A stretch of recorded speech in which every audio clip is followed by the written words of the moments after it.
Hydrogen bomb आ रहा है।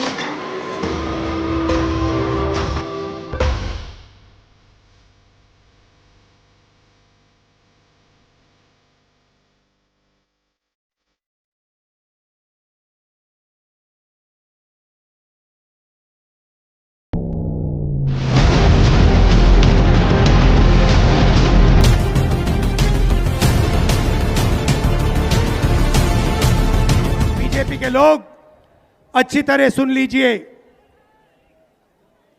भैया, एटम बम का नाम सुना आपने? सुना है एटम बम का नाम? उससे बड़ा क्या होता है? उससे बड़ा क्या होता है? एटम बम से बड़ा हाइड्रोजन बम होता है। होता है नहीं होता है?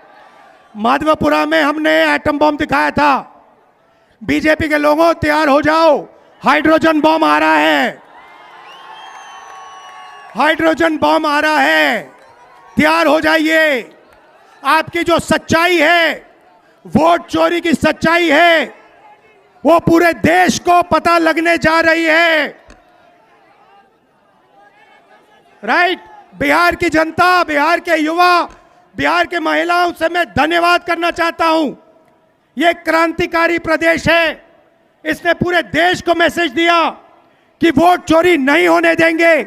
और ये जो आपने बिहार में किया है, हमारी जो मदद की, ये पूरे देश में फैल गई है, कोने कोने में फैल गई है। आने वाले समय में मैं आपको गारंटी करके दे रहा हूं, हाइड्रोजन बम के बाद नरेंद्र मोदी जी अपना चेहरा इस देश को नहीं दिखा पाएंगे। गठबंधन जीत रहा है, स्वीप कर रहा है।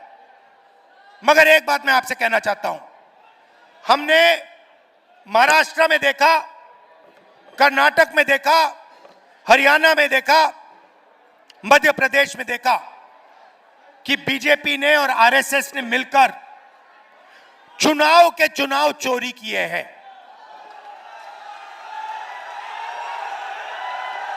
चुनाव के चुनाव चोरी किए हैं।